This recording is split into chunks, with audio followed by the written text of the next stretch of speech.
Hey guys, tonight we will quietly slip into the damp alleyways of Tudor history, where Henry VIII, the all-powerful monarch, permitted thousands of pale maggots to writhe in the gruesome gangrenous wound on his calf. These tiny creatures not only consumed the rotting flesh, but, according to rumour, whispered the darkest secrets of the court into the king's ear. And this is only one of the 16 most disgusting hygiene habits he practiced, from avoiding bathing for an entire month to stuffing lard-soaked cloth into his sores, each one more horrifying than the last. If you think this is enough to make your blood run cold, you will not survive. Just wait until you hear about the 9th nightmare. So, before you get comfortable, take a moment to like the video and subscribe, but only if you genuinely enjoy what I do here. Let me know where you're watching from and what time it is now in your local time zone. Now, dim the lights. Maybe turn on a fan for that soft background hum. And let's ease into tonight's journey together. Hygiene habit number 1. Public virginity inspection of the Queen.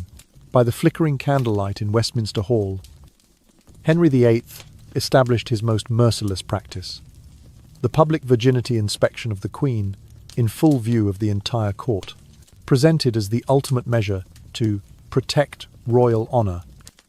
This procedure transformed the body and dignity of the realm's most powerful woman into a tool to prove her absolute loyalty.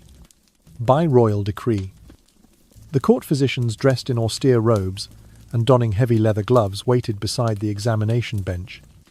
The Queen, adorned in her most formal attire, was compelled to remove every stitch of clothing before the cold gaze of the assembled nobility. Not a scrap of fabric remained to shield her, and she stood trembling on the patterned marble floor, hands gripping the edge of her chair, while the ruthless eyes of the council scanned every inch of her flesh.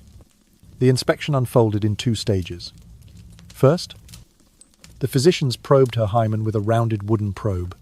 Then, in stern voices, they pronounced her either intact or broken.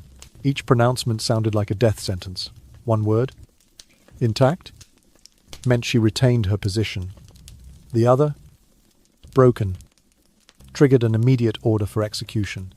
Not only the Queen, but also the supervising physicians faced judgment. Any misdiagnosis or insufficient examination could land them on death row. Tension mounted as Henry insisted on absolute solemnity. Should anyone cough, shrug, or betray concern, they would be punished for defiling a royal ritual. The dry rustle of coarse fabric, the soft scrape of surgical instruments, and the Queen's ragged breathing combined to create a chilling tableau that sent shivers through all who witnessed it. Once the verdict was delivered, the court immediately held a grand ceremony. The High Lords proclaimed the result in unison, then knelt in reverence before the throne. The hall erupted in forced cheers, while the Queen, though officially exonerated, stood pale and tear-streaked, her shame laid bare for all to see. Many observers shuffled away from their seats, pressing against the walls to avoid further exposure to this grotesque spectacle. The public virginity inspection violated not only the Queen's body, but also sowed terror about absolute power and total control. Each time the procedure was repeated, every princess and noblewoman in the royal family lived in dread that tomorrow they might face the same brutal medical theatre. The palace ceased to be a sanctuary and became a prison where gender and chastity were wielded as political weapons. Behind the exterior splendour, crystal chandeliers aglow, crimson velvet drapes, draped high, lay a monstrous machine that crushed human dignity. Even the Queen, the crown jewel of the dynasty, was not spared. Each soft gasp as she disrobed, each tear sliding down her cheek, became vivid testimony to the cruelty of power, filling listeners with horror. This first habit encapsulated all of Henry's invented atrocities, from maggots crawling in gangrenous wounds, to fox fur diapers soaked with urine, to the acrid stench of raw garlic, to the stifling suppression of sneezes. The public virginity inspection represented the apex of control, where royal women's bodies were wholly subjugated by knife and decree. Nothing haunts the imagination more than the image of a proud queen kneeling before the throne to have her purity measured by sight and sound. When night fell and the palace grew silent again, the dread of this hygiene habit number 1 lingered in every corridor. As courtiers drifted off to uneasy sleep, they envisioned the flickering candlelight and heard the wind whispering through the shutters like a pained sigh. It served as an eternal reminder. In the hands of absolute power, there is no place for mercy, only the battlefield of bodies and souls ruthlessly controlled. Hygiene habit number 2. Avoiding bathing and not changing clothes for many months. Tonight, we begin with Henry VIII's most horrifying habit. He adamantly avoided bathing and never changed his clothes for prolonged stretches, sometimes lasting an entire month. To Henry, washing meant opening up his pores, an easy gateway for disease to invade his powerful body. Driven by this mistaken belief, the Tudor king turned his private chamber into a no water, no soap zone, imposing the same rule on himself and everyone in his court. By the second week of his no bathing period, Henry's skin started to accumulate a crust of dried sweat, rough and scaly like decaying bark. Night after night, as he perspired in the saddle or mid-banquet, each drop of sweat seeped back into his skin, instead of evaporating, mixing with natural oils and the dust from his heavy garments. Over time, this grime condensed into hard, horn-like plates, clinging to his arms, shoulders, and chest. The stench of his sweat grew ever more pungent like mouldy fabric, left damp for weeks, so atrocious that even the finest silk handkerchiefs and gilded bed linens could not escape it. Within the palace, every nobleman who entered the king's audience chamber had to press themselves against the farthest wall to avoid the wave of foul odour. Many courtiers would carry folding fans or scented pomanders, little pouches of dried flowers and cinnamon sticks, to help mask the revolting smell created by their liege. The king's closest ladies-in-waiting fanned him constantly, kept ceiling fans spinning, and went through an entire royal stockpile of incense, just to make the air bearable. The incense smoke only compounded the claustrophobia, filling the halls with a hazy gloom, more fit for a nightmare than a throne room. Henry's refusal to wash did more than disgust those around him. It wreaked havoc on his own health. His unclean skin became a breeding ground for bacteria, triggering a cascade of dermatological ailments, relentless itching, red rashes, folliculitis, and, in severe cases, deep soft tissue infections. Small, inflamed patches spread rapidly. Providing the perfect environment for pus-forming bacteria, the court physicians were summoned in haste. But their dressings and ointments proved nearly useless, so long as the skin under his garments remained damp and suffocating. Each time the royal curtain closed, Henry's agonized groans echoed like a dire warning of the gangrene that would soon claim him. Many historians later concluded that this very habit was the root cause of his chronic gout and the ulcers on his feet, reducing the king to near immobility in his final years. They argue that, had Henry maintained basic personal hygiene, he might have halved the torment of his later days and spared himself the grotesque festering wounds he so perversely allowed to fester.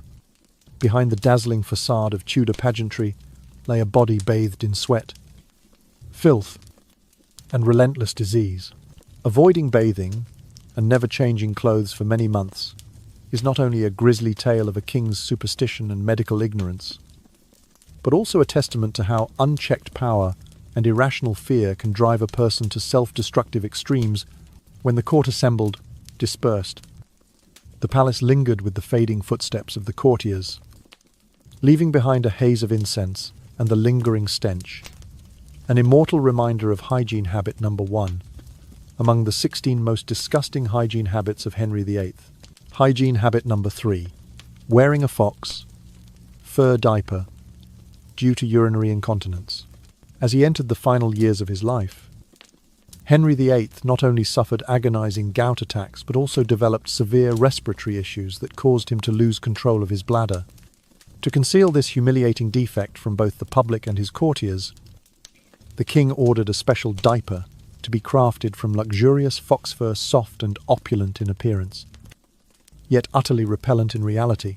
Rather than using ordinary linen or cotton, this diaper employed natural fox pelts under the pretext of superior absorbency. But in practice, it became a damp, fetid trap. Whenever Henry bent or shifted his weight, urine mixed with the oozing discharge from his leg ulcer would soak deep into every hair fibre, releasing a pungent stench throughout his royal undergarments. Servants whispered that no one dared approach him closely during banquets, for even a slight breeze was enough to carry a dense cloud of diaper odour that clung to hair and robes.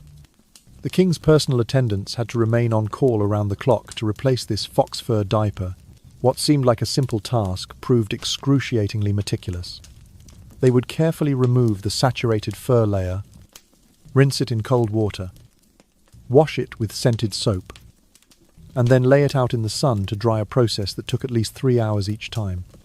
Even at night, when darkness enveloped the palace, ladies in waiting would tiptoe along the corridors by lantern light, clutching the damp fur, fearful that the soft rustle against ancient wooden floors might awaken the entire household.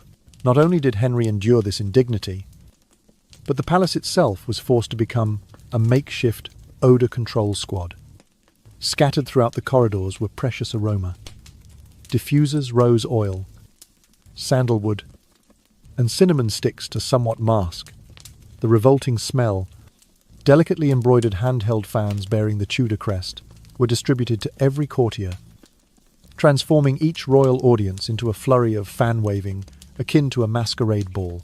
The attendants not only had to gauge the diaper's moisture level with expert precision, but they also recorded a stench index, rating the intensity of the odour on a scale from 1 to 10 to determine the optimal interval for changing the garment. The image of a resplendent king, majestic in his finery, became at once pitiable and contemptible.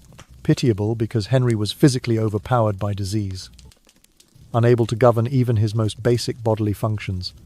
Contemptible because of the extravagant waste of royal resources on a costly fox pelt that provided no comfort, but instead exacerbated the filth.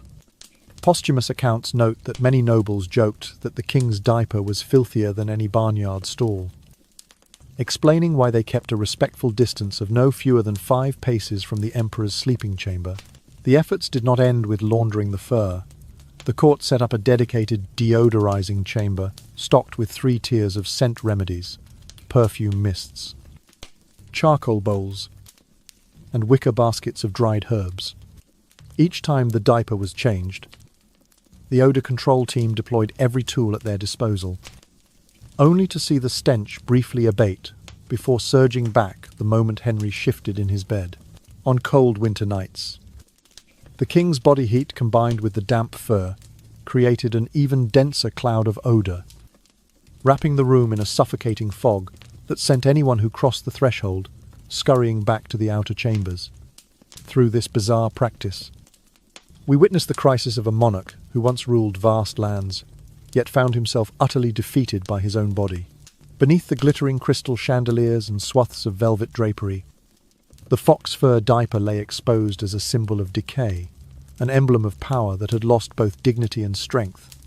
When dawn broke, the king would emerge onto his balcony, draped in the aura of royal authority, while behind the palace gates, the haunting echo of attendants parting incense smoke and foul air served as a grim reminder that even the height of glory can collapse into a mire of sordid neglect. Thus, habit number 2 is not merely a grisly anecdote about physical decline, but a cautionary tale about how health and personal dignity outweigh any luxury. In the list of the 16 most disgusting hygiene habits of Henry VIII, the fox fur diaper stands out as the most vivid symbol of disease, superstition, and corrupted power. Hygiene habit number 4, eating several pounds of raw garlic each day. When it came to power and strength, Henry VIII would go to any lengths to protect himself, even by the most gruesome methods. His third habit was eating several pounds of raw garlic every day. believing that the sulfur compounds in garlic could expel toxins and shield him from every plot in the royal court. At every meal, the emperor would not merely chew a few cloves but tear apart entire bulbs, biting down with the ferocity of a man ravenous for power, his breath exhaling clouds of pungent garlic. The moment his teeth pierced the papery skin, the thin, brittle shell shattered, and greenish fragments seeped their juices across his mouth. The intense, biting aroma spread instantly, as though the palace was suffocating in a bloody garlic feast. The ordinary bacteria in his mouth immediately combined with the sulfur, forming a long-lasting fragrance compound that lingered for hours even after Henry had swallowed. His breath remained as heavy as smoke from a roasting hearth. The sharp crunch of garlic skins beneath His Majesty's teeth echoed throughout the audience chamber. Courtier, terrified, would shuffle backward, leaving 2 or 3 empty chairs around the throne. Many recalled freezing in place, holding their breath to avoid the stench of burnt garlic, a scent so haunting it would haunt their memories forever. One attendant confessed to suppressing a gasp, eyes wide with fear of the olfactory horror that the court could not withstand. Beyond the dining table, Henry also carried a special satchel of dried garlic whenever he felt tainted or feared an enemy's approach. He would pull out a clove and chew it on the spot. The dry, brittle cloves crunched apart, their potent aroma intensified by the heat of his mouth. From grand hallways to private chambers, the palace was perpetually haunted by a haze of scorched garlic scent, as relentless as battle smoke, where glory and brutality merged. Not content merely to consume garlic, the king even applied garlic juice to his pus-oozing wounds. Convinced of its miraculous antiseptic powers, the royal physicians recoiled when they saw the sulphur-heavy juice poured onto gangrenous ulcers, the raw wounds burning so fiercely that Henry screamed in the dead of night. Rather than cleanse, the garlic inflamed the sores, turning them bright red, intensifying the agony, and causing the infection to spread rapidly. Each time garlic touched the ulcerated skin, the pain struck him like an electric shock, sending courtiers into panic as they rushed to restrain him. The image of a once majestic king, now forced to endure pain from his self-prescribed medicine, was both pitiful and contemptible. The mingled odours of garlic and infected flesh created a thick composite aroma that would send even the bravest trembling back through the nearest doorway. In a desperate effort to mask it, the palace's cleaning squad deployed dozens of perfume casks, ranging from rose oil to Indian frankincense. Yet the garlic remained dominant. Through this sensational habit, Henry VIII demonstrated that power is not always guarded by sword or armour. Sometimes it is tormented by superstition and self-destructive action. From the corridors of royal authority to the velvet curtains, the scents of burnt garlic, festering wounds, and rank decay blended into a macabre symphony, reminding all that behind the Tudor splendour lay musty secrets and horrifying hygiene practices unmatched in their grotesqueness. Hygiene habit number 5. Foul breath from rotten teeth and raw garlic consumption. Immediately after the gruesome raw garlic feast, the horrifying stench that lingered in the air was not only the sulphurous aroma from the king's mouth, but also the putrid odour emanating from Henry VIII's decaying teeth. In his final years, the Tudor monarch suffered from an appalling state of oral health. His teeth grew loose, his enamel eroded away, his gums swelled with inflammation, and cloudy pus constantly oozed forth. At every public audience, the palace seemed to be filled with whispered conversation. Yet in truth it was a thick haze of foul odour that blanketed the entire hall. Courtiers later recounted that they huddled behind velvet drapes to shield themselves from Henry's breath, a noxious blend of raw garlic and decomposing dental tissue, so overpowering that even the heartiest among them could not endure it for more than a few seconds. Henry firmly believed that this rancid breath could serve as a signal beacon to deter any would-be assassins. Reasoning that only those brave enough to stand close would sense its unique potency, He even claimed that the cadaverous aroma, amplified by raw garlic, formed a chemical barrier capable of neutralizing any poison who dared cross his lips. Yet the reality was exactly the opposite. The garlic, when combined with the bacteria in his mouth, I did nothing to disinfect, but instead created a monstrously revolting compound that lingered for hours after he had chewed his final clove. Flecks of pus splattered from the gaps in his teeth each time he grinned, multiplying the disgust tenfold and sending bystanders reeling in horror. In the royal court, few rules mandated the wearing of masks, so courtiers improvised by pressing thick handkerchiefs over their mouths and applying scented oils to their nostrils. Some attendants even carried peppermint lozenge, hoping to mask the stench. But each time they unwrapped a candy and placed it on their tongue, the king's breath erupted like damp smoke from a charcoal brazier, forcing them to suck on the lozenge continuously throughout the gathering. This absurd spectacle further tarnished the dignity of the royal household. For a king whose breath was fouler than any beast's was contemptible in the eyes of his own nobles. Not only during formal audiences, but also at lavish banquets, did the curse of Henry's breath manifest. Whenever he rose to offer a toast or recite a line of verse, the entire dining hall fell silent.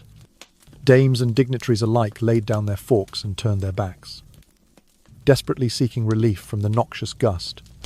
Platters of thinly sliced citrus fruits, lemon and orange, were arranged strategically on each table in a futile attempt to neutralize the odor. Yet the subtle zest of the fruit paled in comparison to the sheer volume of sulfur released by a single clove of raw garlic. The citrus never stood a chance. Its innocent fragrance was unceremoniously drowned beneath wave after wave of rancid breath. This habit led Henry to develop his own stench kit, a small pouch at his waist filled with additional dried garlic cloves and fragrant herbs. Attendants said that the faint crunch of dried garlic between his teeth was the signal that the king was reloading his breath, preparing the next volley of garlic, scented volleys. Such a hideous ritual was so terrifying that some courtiers later wondered aloud, if the king's breath is a weapon, do we stand any chance of survival? Moreover, Henry frequently mixed garlic juice with honey and applied the concoction to his gums in a misguided effort to sterilize his mouth. The physicians of the court shuddered at the sight of sulfur-infused elixir poured over gangrenous gum tissue, each application eliciting agonized groans from the king. Instead of cleaning, the garlic-honey mixture inflamed the sores, turning them bright red, intensifying the pain, and accelerating the spread of infection. Every time the pungent brew touched the ulcerated flesh, it felt like a surge of electrical agony coursing through his gums, an ordeal so dire that attendants had to restrain him from writhing in torment. Thus, Henry's fetid breath became an unrivaled intelligence weapon. Yet it also stood as a curse of his own making. The fusion of decaying teeth and raw garlic transformed each utterance into a stench projectile, forcing anyone within range to spin on their heel and flee, just to gasp fresh air. This phenomenon serves as a stark testament to the fact that sometimes superstitious beliefs and repulsive hygiene practices can instill far more dread than any sword or mace ever could. Hygiene habit number 6.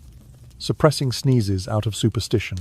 Immediately after the stale breath of raw garlic and decaying teeth had permeated the palace, Henry VIII clung to yet another superstitious belief.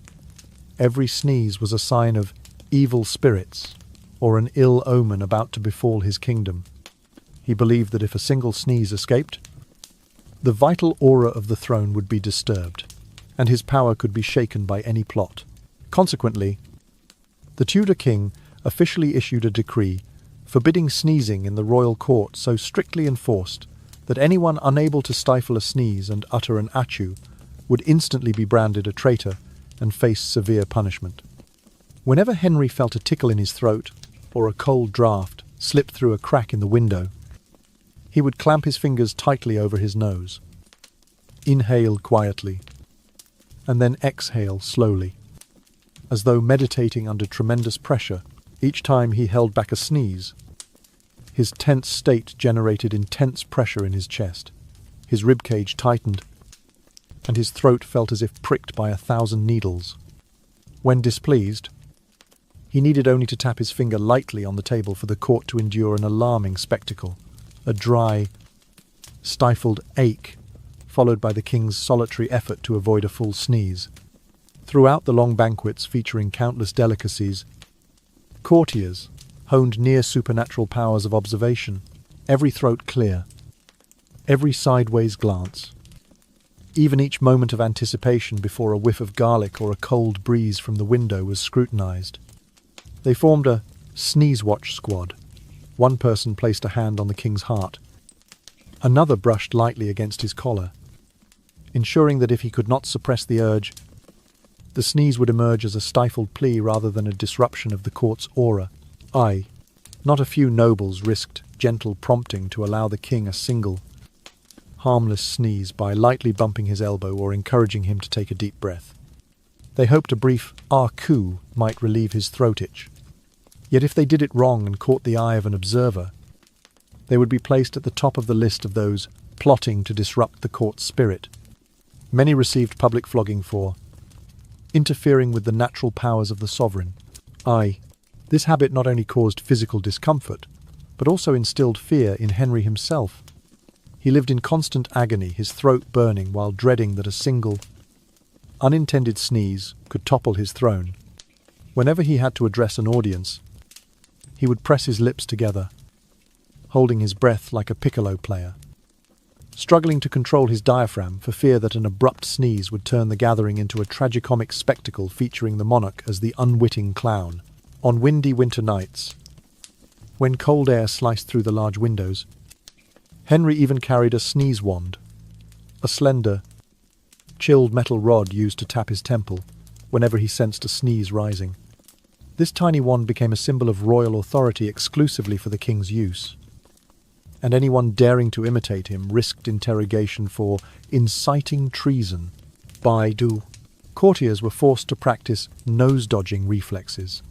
They learned to pivot sideways, raise handkerchiefs, or feign coughs to muffle the king's sneeze whenever he appeared.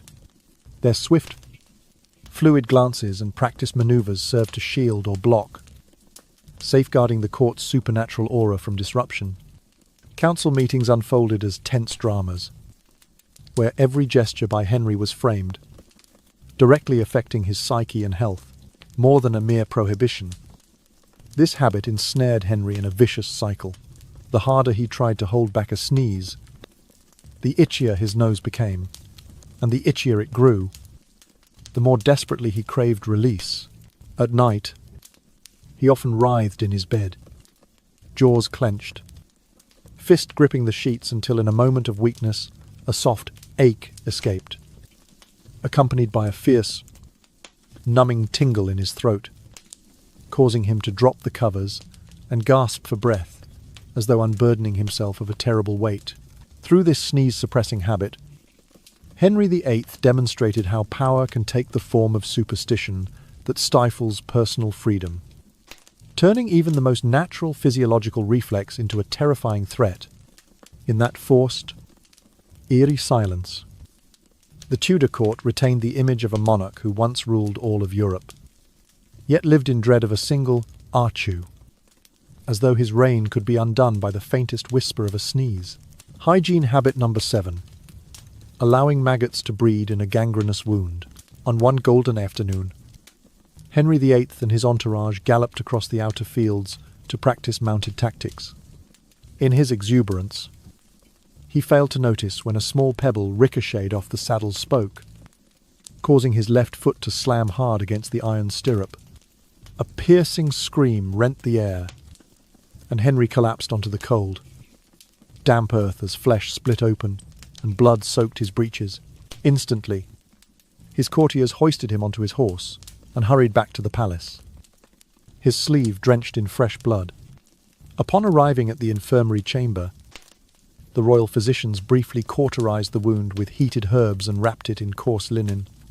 At first, the skin showed only mild swelling and redness, but within a few days, the injury turned blackish blue, the gangrenous edge creeping ominously around his ankle.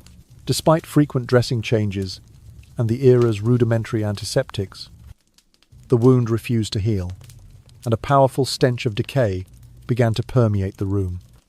It was then that Henry embraced an ancient medical theory. Maggots consume the corrupt flesh. Cleansing the wound, without hesitation, he ordered the court physicians to halt all conventional disinfecting methods and instead release thousands of ivory-white maggots into his gangrenous sore. These larvae were bred in glass jars, and each morning a fresh batch was introduced to the wound. The maggots swarmed the blackened tissue, burrowing into every crevice and feasting on the necrotic flesh. Every dawn, Henry would settle into his armchair, cup of warm tea in hand, and watch the grotesque spectacle unfolding at his ankle. The larvae crawled back and forth, occasionally clustering in a wriggling mass like a phantom parade. The king commanded meticulous records. How many maggots today? Are they larger than yesterday? What colour is the pus? Thus, the royal medical journals filled with cold numbers and frantic sketches charting the progression of decay. From a modern medical standpoint, this practice was tantamount to pouring fuel on an infection. The maggots not only devoured dead tissue but also encouraged bacterial proliferation, ensuring the surrounding healthy skin never recovered. The wound remained perpetually moist, reeking of gangrene, mixed with the sour tang of maggots, soaking the bed linens and embedding itself in the velvet curtains. The very air in the chamber carried a deathly miasma, forcing any visitor to cover their nose and don thick cloth masks. Even the seasoned royal surgeons, accustomed to confronting all manner of bodily secretions, recoiled in horror. Many leapt back in terror as a lone maggot wriggled across a leather glove, cold sweat beading on their foreheads. Some dared to suggest safer treatments, and were promptly confined to the dressing room as outsiders for daring to question the king's prescription.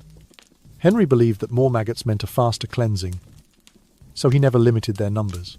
By nightfall, in the stillness of the chamber, the gangrene would spread further into healthy tissue, each new ulceration prompting fresh agony and muffled cries. On more than one occasion, attendants heard him shriek in the hour before dawn, "More maggots! More maggots!" as the wound tore open anew, and the larvae streamed forth. Outside the palace, rumours spread of the circle of death surrounding the Tudor wound. Maggots consume necrosis. Necrosis breeds bacteria. Bacteria intensify the rot. The once august court became a fetid pit of decay, more akin to a charnel than a seat of power. Villagers who heard the tale shuddered, saying that even peering through the keyhole was enough to send shivers down their spine. This superstitious faith in maggots as healers did nothing to cure the king. Instead, it instilled terror about the body's own disintegration. Rendering Henry a prisoner within his own flesh, thousands of writhing maggots, deployed in relentless waves, formed a nightmarish host that haunted Westminster's halls. The clatter of hurried footsteps, the flicker of torchlight, and the thick, rancid stench combined to warn all who approached none should linger near the death chamber of this hygiene habit number 7 of the Tudor emperor. Henry VIII's 7th habit stands as proof that the zenith of power can drive even the mightiest to superstition and self-destruction. The monarch who once dominated Europe found himself defeated by his own wound, letting wild maggots sow dread day and night. As the putrefaction spread and cries echoed through the corridors, no one dared approach that chamber. Rumour held that any who encountered this gruesome ritual would forfeit the very divine favour of Tudor majesty. Hygiene habit number 8. Wrapping the gangrenous sore, pooled with blood and pus, in grease-soaked cloth and activated charcoal. Immediately after the gruesome maggot therapy, Henry VIII still faced a damp, foul-smelling gangrenous wound. Each morning, in the pale dawn light, still shimmering with dew, the royal physicians entered the infirmary bearing trays of dressings, cloth strips, soaked in rancid animal fat and coated thickly with black activated charcoal. The trembling attendants watched in horror, but dared not oppose the king's orders. The surgeons smeared the greasy cloth over the surface of the gangrenous lesion and pressed the charcoal bandage firmly in place, convinced that the material would absorb the purulent discharge and halt bacterial spread. Yet within hours, the dressing was saturated with bright red blood, thick yellow pus, and a rancid stench as overpowering as rotting carrion. Each time a physician carefully peeled away the bandage, a wave of putrid air exploded forth, forcing courtiers and surgeons alike, despite their three-layered masks, to recoil, gasping for fresh air outside the chamber. The once solemn dressing room, adorned with carved Tudor oak cabinets, had become stained with damp patches and crusted slashes of blackened discharge. The empty shelves, dusted with charcoal, bore dark streaks of dried fluid, while drips of fat and ichor fell onto the cold stone floor. The atmosphere grew thick and humid, as if at the bottom of a charnel pit, driving any visitor to flee in terror. The door clicking shut behind them, followed by whispered rumours of demons lurking in the shadows. Through life and death, Henry insisted on allowing the wound to heal itself beneath these filthy dressings. He believed the fetid fat and charcoal would draw out malignant humours, safeguarding his life from all palace intrigues. In truth, this ritual of soiled cloth and burnt charcoal provided an ideal breeding ground for bacteria. Each dressing change saw the gangrene inflame further, pus spilling over the surrounding healthy skin, and Henry's moans growing hoarse with each excruciating application. From a modern medical perspective, maintaining a wound in a damp, unhygienic environment is a direct path to septicemia. As bacteria entered his bloodstream, Henry suffered raging fevers and cold sweat tremors, teetering on the brink of collapse.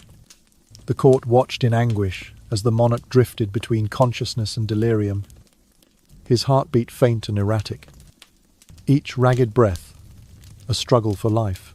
Many royal physicians, once silenced for questioning the maggot cure again, found themselves disheartened.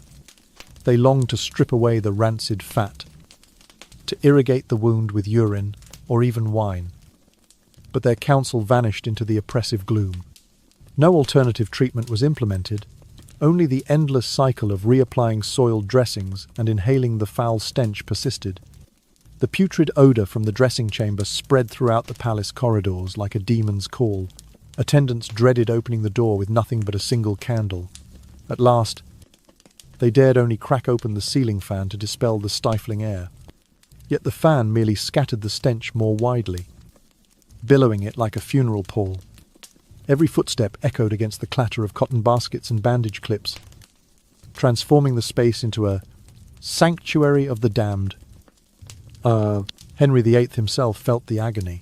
Each dull throb matched his heartbeat, every salty bead of sweat down his brow reminding him of the dressing's cruelty as he attempted to sit up and inspect the results. His weary eyes met the small mirror beside his bed, revealing skin around the gangrene turned coal-black and healthy tissue, showing no sign of recovery.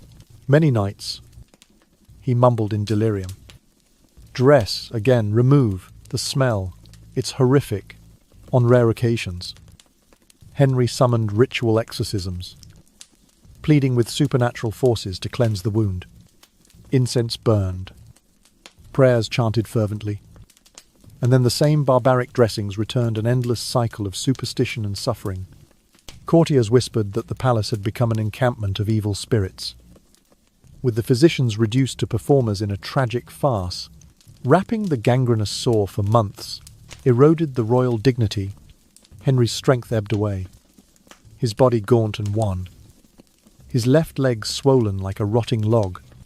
When he could no longer stand, the once mighty king was forced to crawl across the cold stone dais, his trembling hand clutching the throne's edge. With each agonizing inch, Westminster Palace, its marble floors icy underfoot, bore witness to dried drops of blood encrusted in the tiles and flakes of peeling flesh scattered around the dressing chamber. The confluence of gangrene odour and rancid fat created the most terrifying Tudor fragrance, making even the ancient walls shudder. In the end, This dress and hideous smell ritual was not merely a desperate bid for survival, but a testament to the destructive power of superstition and self-inflicted harm. Henry VIII, once Europe's supreme ruler, allowed his own court and misguided beliefs to torture him into ruin. Each morning he awoke to that living nightmare, a stark reminder that no bandage, however crude, can conceal the deepest wounds of the past. Hygiene habit number 9. Burning hundreds of bundles of herbs and incense to mask the odor. When all efforts at hygiene and treatment failed, the Tudor palace became engulfed in a suffocating haze of fragrant smoke. Henry VIII, unwilling to live with the stench emanating from his gangrenous wound, turned to chemistry, burning continuous bundles of dried herbs and imported Indian incense, hoping the dense smoke would overpower the foul odor. Each morning, the palace cleaning detail hauled into the great hall enormous bundles of herbs bound with thorny twine, from golden marigolds and sprigs of basil to bay leaves and sandalwood branches. Alongside these were wrist-sized sticks of specially crafted incense. When the herb bundles were ignited, flames flared bright orange before exhaling thick white smoke that curled like a dense mist. The smoke drifted down corridors, swarmed the audience chamber, and wrapped around stone pillars and vaulted ceilings, transforming the stately setting into a murky haze. At first, the herbal smoke exuded delicate grassy aromas, marigold's subtle sweetness, basil's refreshing zest, bay's faint spiciness. But within minutes, that pleasant scent was drowned by the overpowering fumes of festering flesh and burning fat. The smoke coiled in the air, crept through door frames, infiltrated the king's private chamber, and mingled with the stench of the ulcer. Henry's eyes, glazed from the suffocating fumes, still watched the swirling smoke, as if attempting to smother his revulsion with its very shroud. Visitors often complained, "It feels like breathing in a damp cellar. So thick I can't even open my eyes." Some wept from the acrid smoke, forced to scramble for seats farther from the flames. Many noblemen even fainted mid-council and had to be carried to draughty hallways to recover. The oil lamps and candles, originally for illumination, now billowed smoke so dense that the ancient ceilings turned blotchy black, a grim tableau, amplifying the sensation of suffocation. This chemical solution not only failed to neutralize the odor, but added strain to everyone's respiratory system. Courtiers recounted, "Our throats felt lined with charcoal, forcing us to breathe through our mouths, hacking up sticky phlegm." The palace ladies tasked with clearing the smoke resorted to dabbing vinegar, soaked cloths over each window to reduce residue. Yet, whenever the smoke thinned, the foul stench surged back, compelling them to light yet another bundle of herbs and more incense. The horrific smoke did not stay confined to the great hall, but invaded every chamber, the dining room, the library, even the royal sleeping quarters. Henry VIII installed racks from which to hang herb bundles beneath the ceiling, releasing smoke in waves like a tragic, eerie spectacle. On many nights, flickering flames and billows of smoke cast an ominous atmosphere, etching a nightmare into the memories of all who witnessed it. The court even formed a smoke-clearing squad, attendants armed with oil lamps and metal fans who drew smoke outside. What seemed a simple task proved perilous. They had to crawl beneath the thick haze, tirelessly fanning, their hands and faces smeared with fat and charcoal. A single misstep could result in inhaling the noxious fumes, causing violent coughing fits. Each escape from the smoke left them exhausted, eyes red-rimmed, voices rasping as though after clutching a handful of burning coals.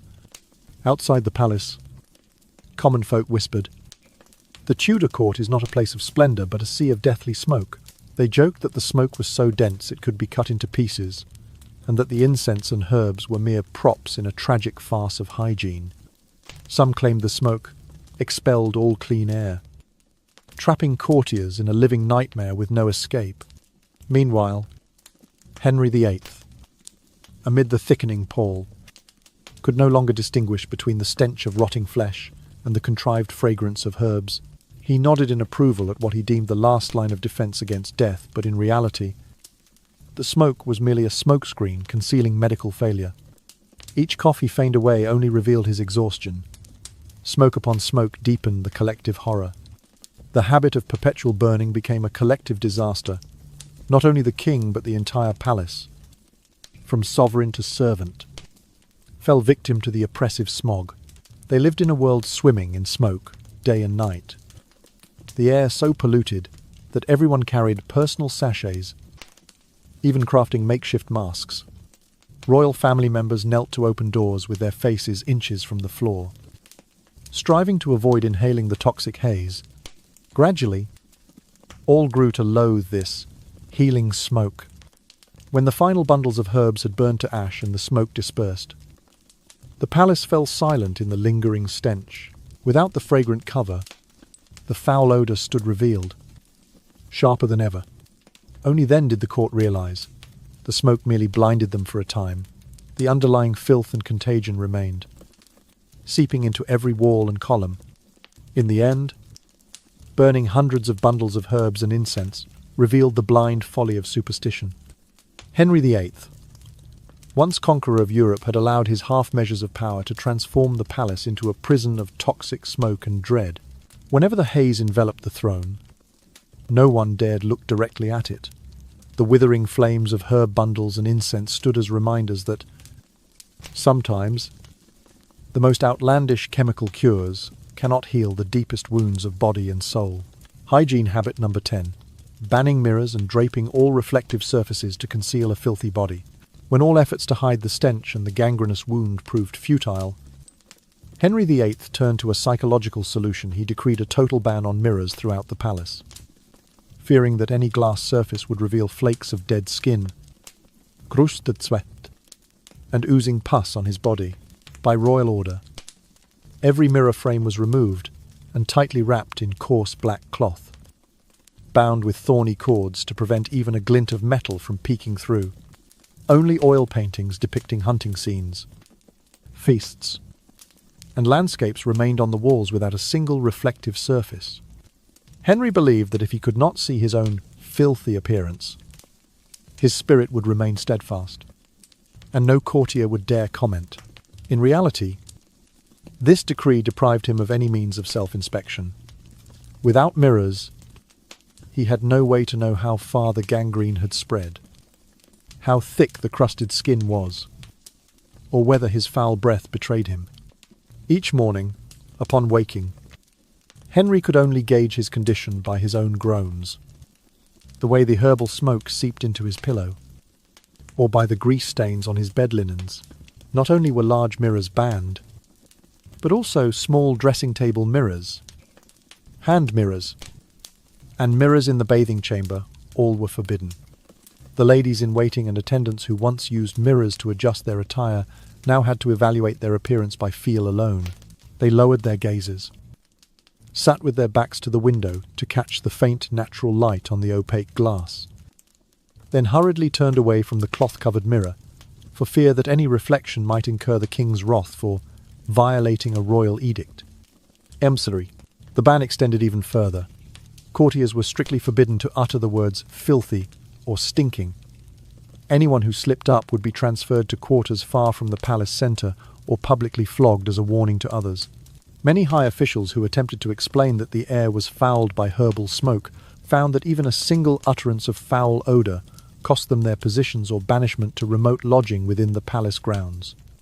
The Tudor palace, once famed for its abundant natural light from stained glass windows, now had those windows draped in heavy cloth to prevent any stray beam from reflecting off the few remaining mirrors. As a result, the entire palace became dark and oppressive, suffocating like a sealed cavern. Courtiers navigated by the flicker of candles, shunning every step for fear of stumbling. During banquets, tables were dimly lit, with only wavering candlelight illuminating the faces of servants and minimizing the chance that anyone might catch a glimpse of the king's crusted lesions. This habit also obscured any personal accountability. In his private chamber, Henry owned only a small bell to summon attendants, without mirrors. He could not tell if his hair was matted with grease, or if his mustache was dusted with charcoal from the incense smoke. On multiple occasions, Queen Anne meticulously combed his hair and trimmed stray moustache hairs to prevent suspicious glances from visiting dignitaries. The ladies-in-waiting had to view for the king, ensuring any disarray in his seating or costume was adjusted to proper courtly decorum. The illusion of cleanliness, the habit's intended purpose, turned Henry into a man living in an artificial shell. He believed that without mirrors, and without anyone seeing him filthy, his absolute power remained unchallenged. In truth, this practice turned the palace into an opaque fortress, hiding both his physical deterioration and the medical paralysis of the royal household. All flaws, from the overwhelming stench to the spreading gangrene, were simply shoved beneath the cloth covering the mirrors. But they did not disappear. The court became a closed system. Every detail of the king's health and personal hygiene was concealed. Officials communicated only by whispered commands, daring not commit anything to paper. When reporting to higher ranks, they spoke in euphemisms like tainted vapours or unusual conditions, avoiding direct references to the gangrene or stench. Outside the palace, rumour spread, likening the Tudor court to a bat's lair, where everything was hidden in darkness. People mocked the cloth-draped mirrors as the actions of one refusing to face the truth, a shameful flaw so grotesque it defied belief. Many claimed that Henry VIII did not dare look at his own reflection, like a soul terrified of a haunted mirror's reveal. Through this practice of concealment, Henry VIII demonstrated how absolute power can blind rationality, rather than confronting and remedying his hygiene issues. He chose to hide them, creating a palace that was dark, stifling, and illusionary. Westminster Palace, once a symbol of royal authority, had become a sealed dungeon where the walls not only concealed mirrors, but also obscured the truths of the royal body and its sins. When night fell, every source of light, be it candle or sunbeam, was stifled by the draped cloth, leaving Henry VIII alone with his delusion of unmatched cleanliness. Hygiene habit number 11. Excruciating rashes from wearing steel armour, velvet, and heavy jeans that trap sweat. Henry VIII was renowned for his lavish royal wardrobe and commanding presence. He especially favoured tight-fitting battle garb, consisting of steel armour, fur-lined velvet, and thick jeans attire that symbolised honour, yet turned into a hygienic nightmare. Though sweat poured off him like a waterfall throughout ceremonies and drills, Henry steadfastly refused to remove his armour mid-event, claiming that court protocol forbids any lapse in appearance before his subjects.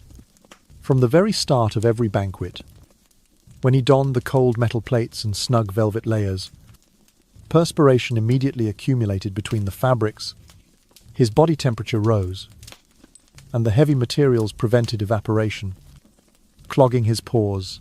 Within hours, tiny red itchy bumps began appearing on his chest, back, and thighs.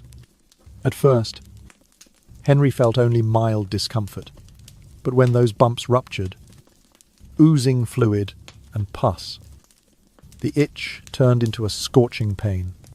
Throughout every audience, even enthroned on a velvet and brocade dais, Henry could not sit still. Each cough or shift in position sent a stabbing sensation through the rash, like thousands of needles piercing his flesh. Yet he would not permit the armour's removal. First, for royal dignity, and second, because one must never shed garments before the court. A rancid miasma of sweat and pus rose in waves, an acrid blend of heated metal and rotting flesh. His attendants, positioned on either side, dared only press coarse cloth against the armour to absorb some odour, a gesture that only heightened Henry's irritation, forcing him to plaster on a strained smile as he addressed his nobles. By the flickering candlelight, the lesions on his skin became all the more grotesque. Red, swollen borders, some weeping blood, others discharging yellow-green pus. The inner velvet lining, soaked in sweat and exudate, clung to his skin, making each movement elicit a hoarse groan from Henry. Courtiers whispered that in the king's dressing chamber, the court physician recoiled upon seeing the blackened, sodden lining and the lightly rusted armor plates. No one dared linger. The king's agonized cries echoed off the frigid stone walls, a dark warning of the medical nightmare threatening the throne. From a modern medical perspective, this condition is known as maceration dermatitis. Clogged pores, persistent moisture, and lack of airflow create a breeding ground for bacteria and fungi, forming blisters that eventually ulcerate. Deprived of oxygen and light, the skin cannot heal. Instead, the wounds expand, prolonging agony. Whenever Henry coughed, the armor plates scraped his sides, intensifying the stench until even the palace's stone ramparts seemed stained by this living nightmare. The physical torment was matched by a growing irritability. At council meetings, Henry would stomp his foot, rap his sword hilt against the floor, or hurl a chair when the pain became unbearable. Initially, courtiers would gently attempt to calm him. Soon, they only sat in silence. Wary of every gesture, respect gave way to fear, and the once formal court became a tense chamber where even a single word might trigger the king's wrath. On restless nights, when Henry turned in bed, the steel cuirass pressed so tightly against his chest and belly that he could not breathe deeply. Beads of sweat trickled down his forehead onto the lining, mixing with pus to form damp, foul patches under the armor. His muttered pleas, remove the armor so the itch will stop, echoed through the dark, prompting attendants to silently drape extra blankets, cinch curtains, and leave only a single flickering candle to keep others out of the grim scene. Henry once attempted a remedy by punching ventilation holes in his armor, but the court forbade this as contrary to ceremonial law. He resigned himself to the relentless pain, considering it part of his glorious legacy. On one occasion, following a grand procession, he was carried to his private sick room. There, the physicians were ordered to shear away sections of armor, piece by piece, wash him, and redress the ulcers. The metallic rasp of shears, the acrid smell of heated iron, and the stench of pus were so overwhelming that even the most seasoned attendants averted their eyes and pinched their nostrils. Thus, Henry VIII's penchant for tight-fitting armor became more than a symbol of authority. It served as a stark reminder that excessive power can imprison its wielder in unending suffering. Westminster Palace, once a monument of splendor, became an arena of physical torture. The oozing sores and rank sweat that clung to the throne served as a timeless warning of the price paid when power and honor are forced upon a tormented body. As the rash spread and the stench intensified, the echo of Henry's faint moans resonated through the Tudor court, not only the sound of agony, but the lament of a royal tragedy no kingdom could ever forget. Horrific habit number 12. Commanding the royal physicians to analyze his feces twice daily. From the first light of dawn until the sun sank below the horizon, Henry VIII spared no detail in monitoring his health, even matters of his bowels. By royal decree, the king's physicians were obliged to collect a sample of his stool each early morning and again at nightfall. Loyal attendants, clad in heavy brown mantles, brought special porcelain cups to his bedside, waited until Henry had relieved himself, and deftly caught the specimen. Immediately thereafter, the physicians, wrapped in thick cloaks and gloved in leather, carried the cups to the apothecary's chamber directly beneath the palace. There, they compared the colour of the stool against a reference chart decreed by the crown. Bright saffron yellow, like fresh turmeric, signified robust digestion. Deep brown indicated weak liver and kidneys. Dark green or black was deemed an ill omen, warning of serious illness. Using a wooden spoon, They measured the consistency too loose. Watery stool signaled imminent dysentery, too firm.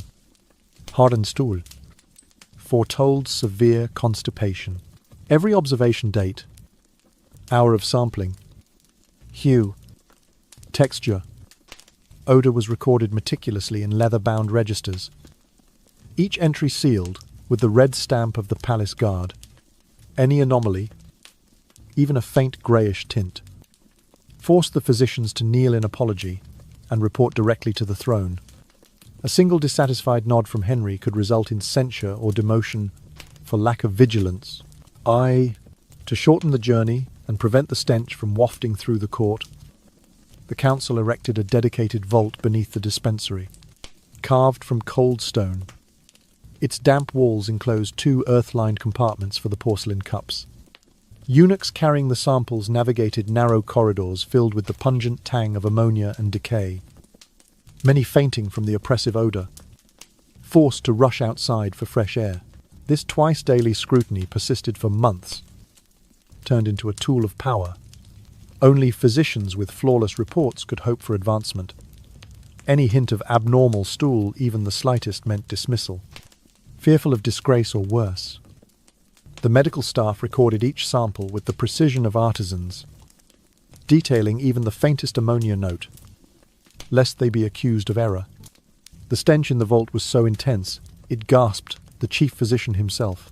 They spoke of mounds of yellow, brown, and green samples piled like cinders under dim lamplight, bubbles rising in ominous hiss, testing every lung that dared enter. Though medieval medicine held that stool revealed the body's inner workings, this ritual served not healing but loyalty tests. Healthcare became a weapon to threaten the physicians' lives. One faulty entry, and they faced public flogging or exile to forced labour. On one bitter evening, while Henry sipped his after-dinner tea, the chief physician nervously presented the night sample. Lifting the lid unleashed such a blast of acrid ammonia and foul decay that he collapsed before the king. A blood-curdling scream echoed through the halls as torches flickered, and attendants carried the stricken doctor into a draughty corridor, where the wind moaned like dying embers. Henry merely nodded, his voice grave. "I require clear results. Do not let the stool mislead my commands." At dawn, the fallen physician was assigned to guard the royal armoury, the lowest post in the realm, a bitter lesson for loyalty's sake. Thus, the practice of analysing stool twice daily was not mere eccentricity, but an abuse of medicine to cement power. From the chief physician down to the lowliest attendant, all lived in dread. Each sampling tested not only the king's health, but also their own fealty judged by colour and odour. The Tudor palace became a labyrinth of rot and terror, a timeless warning that when power exceeds reason, even the sanctity of healthcare can become a blade against the living. Horrific habit. Number 13. Soaking his feet in putrid, salt water, and animal fat. Each night, after the palace had fallen silent, following lavish banquets and the distant notes of the harpsichord still lingered, Henry VIII commenced a horrifying ritual, soaking his feet in a massive wooden basin filled with biting salt water, blended with rancid pork fat and decaying animal entrails. The basin was placed directly in his royal bedchamber, its ghostly outline illuminated by pale candlelight, creating a scene both archaic and grotesque. First, a loyal eunuch, lugged in a heavy tub of coarse rock salt. The salt was boiled with water until it dissolved entirely, leaving a brine so sharp it cut the tongue. Next, they added darkened, congealed pork fat and chunks of entrails, heart, liver, small intestines left out in the open air for an entire day. The kitchen staff glanced at the foul mixture and grimaced, but none dared defy the king's command. They set the basin upon a wooden stand, their gloved hands pressing against the wall for support, as a wave of rank stench filled the chamber. Henry, draped in a thin velvet robe, settled into an armchair. He slowly removed his shoes and hose, then immersed his bare feet in the tub. The brine, stiff with fat, immediately surged up around his ankles, sending a shiver through him. At first, he believed the fat would form a protective layer around his gangrenous wounds to block further infection, while the salt would serve as a disinfectant. However, within minutes, the disastrous reality became unmistakable. His feet began to scorch as if boiled in oil. The lesions, once oozing small amounts of pus, now ballooned into painful blisters and cracked open like steamed shrimp. The pork fat clung to the raw flesh, mixing with the seeping discharge and rancid pus, turning his skin slimy and more foul-smelling. Henry could not stifle his agonized moans. Ah, the pain is unbearable.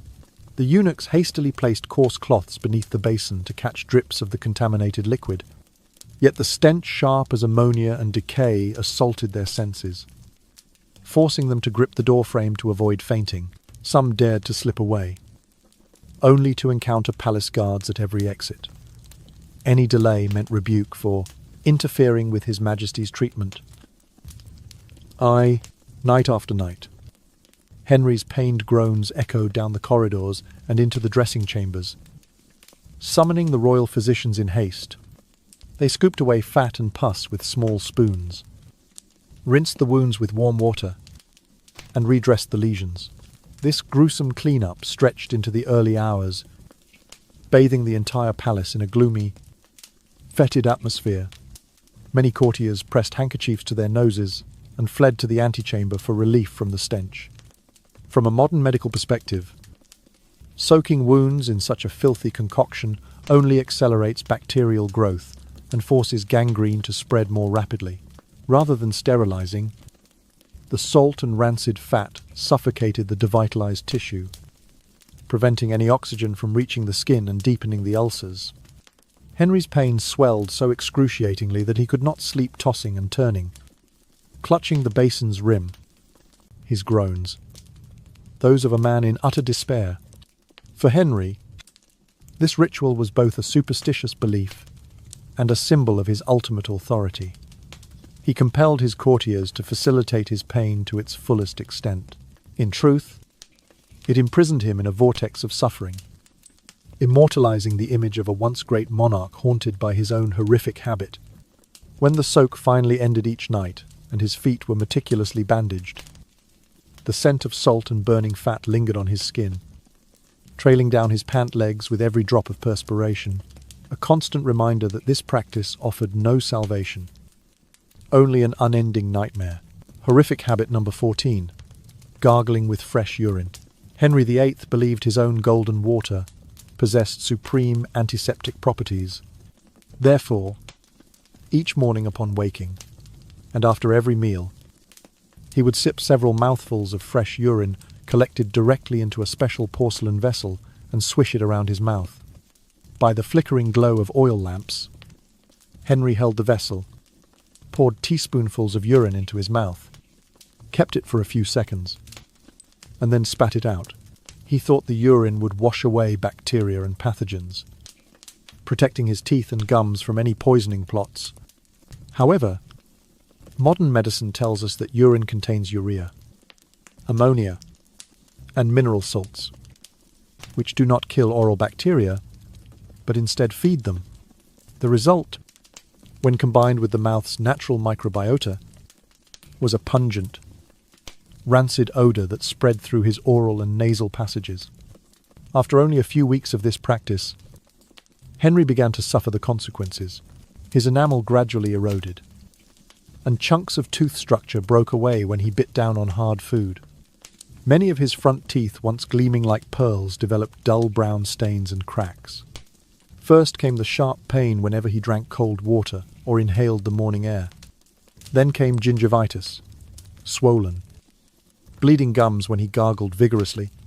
On one occasion, Henry even groaned in agony as the pain radiated up to his temples.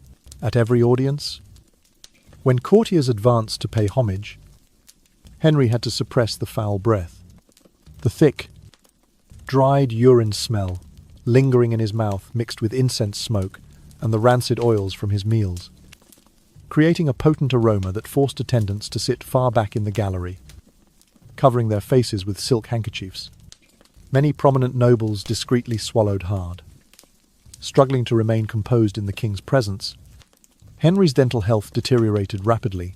He relied on royal dentists to pluck out the shattered teeth with forceps and replace them with crude resin fillings. Enduring prolonged agony, the palace physicians urged him to abandon the urine gargle in favor of herbal rinses or diluted vinegar, but Henry refused to relent. He insisted that only his own urine held the divine antiseptic power fit for his court. Occasionally, Henry even commanded his attendants to gargle his urine to verify its purity. Anyone who dared complain or refuse was punished for defiling royal ritual, even demoted or dismissed. Chambermaids carried the urine vessel wherever the king went, watching the clock to ensure they were ready whenever he felt queasy or needed to rinse. In the end, Henry lost nearly all his teeth and suffered chronic gum infections, with his mouth perpetually oozing pus and bleeding ulcers. Far from preserving his health, the habit of gargling fresh urine turned the king's mouth into a breeding ground for bacteria, costing him his radiant smile and leaving every word tainted by a fetid breath. This horrifying practice marked a tragic chapter in Henry VIII's life, where power was guided by superstition, and his body endured relentless suffering. Horrific habit number 15. Blocking all drafts in the bathing chamber. Henry VIII believed that any breeze entering the bathing chamber could give him a chill, preventing the wash water from maintaining its satisfactory temperature and harming royal health. Therefore, he ordered every crack in the bathing room to be sealed. Windows, gaps beneath doors, every joint between walls, ceiling, and tiled floor were covered with heavy cloth or sealed with clay. Along the corridor leading to the bath, a heavy curtain was drawn tightly so that not a single gust of wind could slip inside. As a result, even though the water was boiled for hours in a copper cauldron, when it was poured into the wooden tub, it did not cool in fresh air, but became increasingly filthy.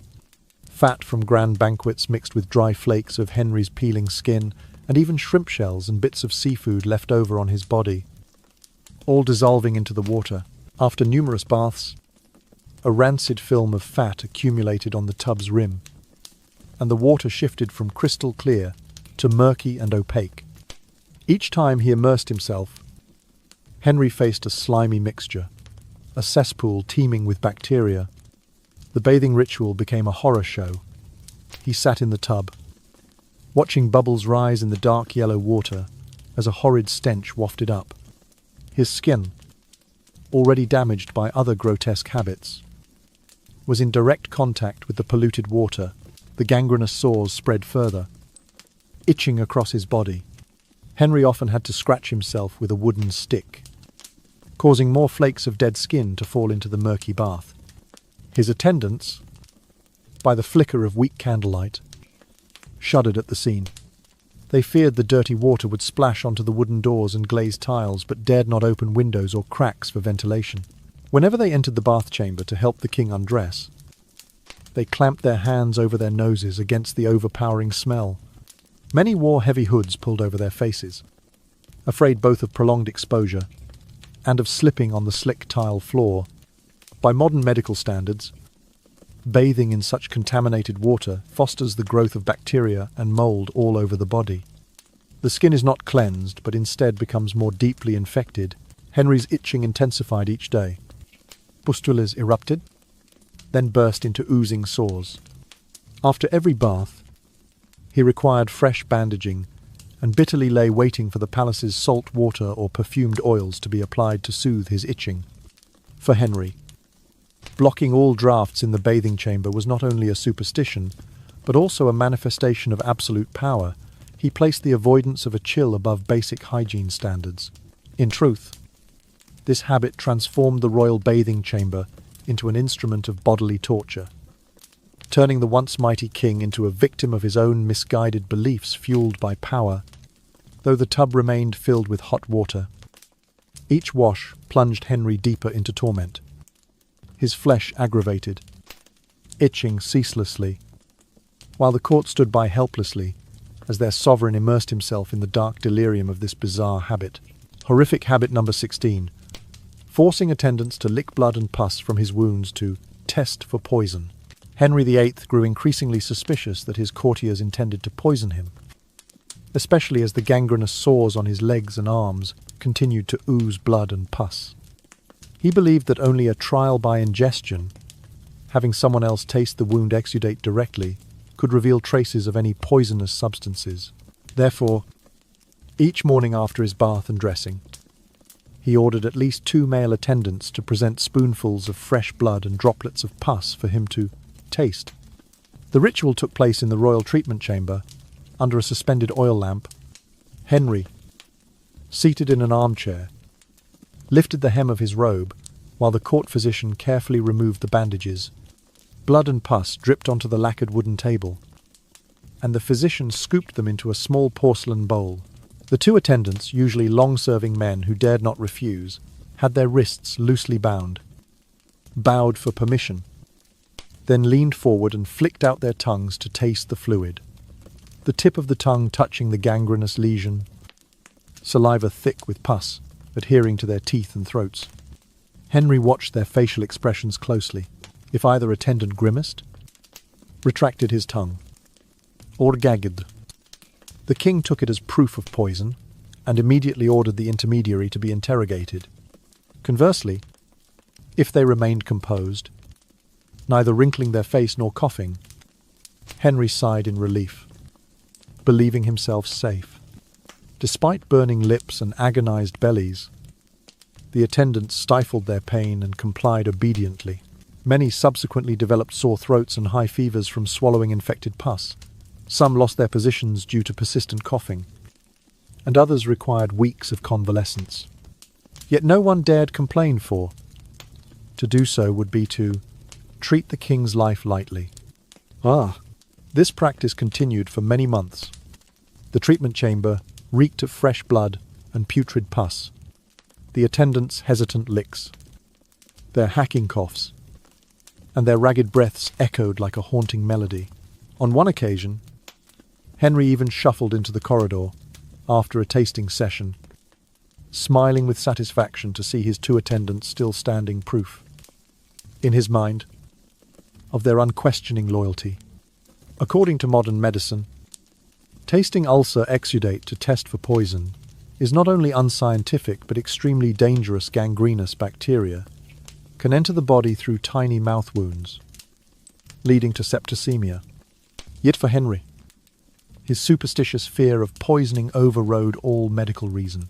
Horrific habit number 16 closes the series of the 16 most gruesome hygiene practices of Henry VIII, from breeding maggots in his ulcers to forcing others to lick his wound exudate.